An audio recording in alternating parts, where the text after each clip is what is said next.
Yo, what's good, y'all? It's Casper. Welcome back to another Sinatra review. Thank you guys for watching. Today's video, I'm gonna be talking about the new movie Evil Dead Rise. Let's get straight to it.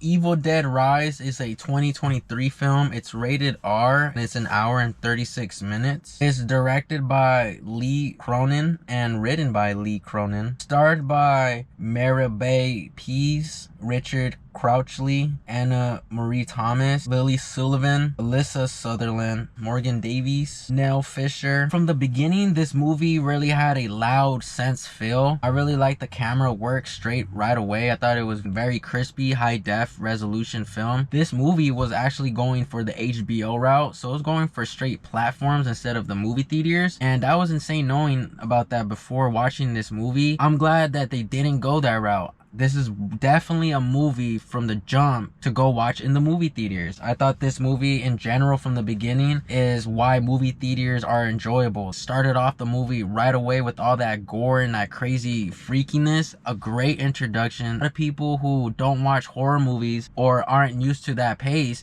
will definitely react away and says like, whoa, this is way different. Usually we're used to seeing in the cabin vibe, woods vibe. The movie went straight to the city. Transition in this movie, you can feel that it was gonna be big. Two sisters are meeting up at a reunion. One of the sisters ends up getting possessed by these crazy demon spirits, and she ends up trying to kill the family to take them to her demon side. The whole family's confused. The sister's trying to save the family. That's what the movie goes, and there's a whole bunch of crazy scenarios, and that's where it takes off. The sister's trying to save her own sister's family from being eaten by her sister. So the writing in this movie was so well done. The flow of the movie was actually crazy. It shocked me. I couldn't believe that this horror movie is actually holding up. There's a lot of choices that the characters did in this movie that made you be like, oh my gosh, why are you doing it? There's cool moments where you can actually feel the characters actually living a life. The son's into like DJ stuff. You got the little girl being a little girl doing her stuff, and you got the mom with the character development.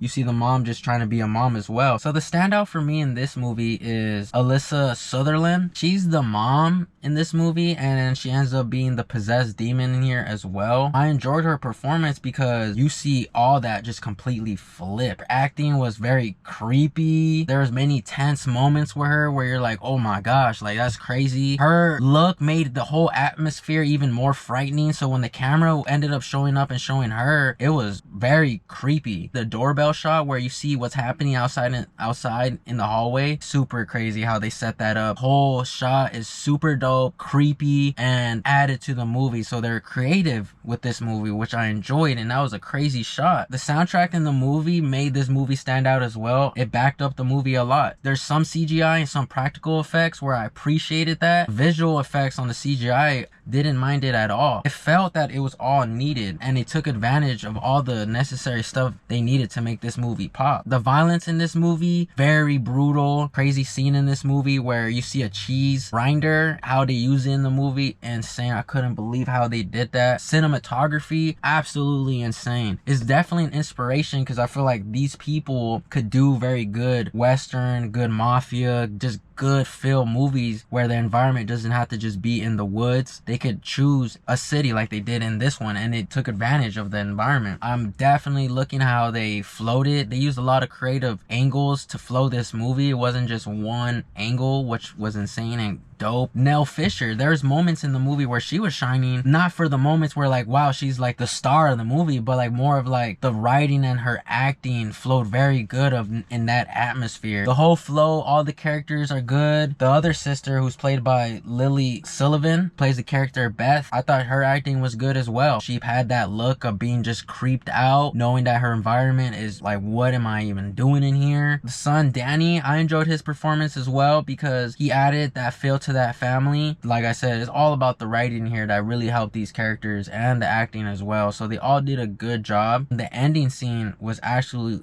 absolutely crazy. The ending scene was very intense, a huge step in the right direction to make horror movies this creepy and this gory. I thought they did exactly what they had to do. The blood was absolutely all throughout this whole movie. They're very creative, which I enjoyed it. Like how they used the tools around to make things look even grimier, even creative. Loved it. Think of another horror movie that's holding up to this standard as this movie. The movie shocked me in a lot of aspects. It's definitely the best horror movie that I've seen this year. After my watching the movie Evil Dead Rise, out of 10, I'm gonna have to give it a 9 out of 10. So that's my movie review for the movie Evil Dead Rise. Shout out to you guys for tuning into the video. Thank you guys for watching, and we'll see you guys on the next one. Peace, y'all.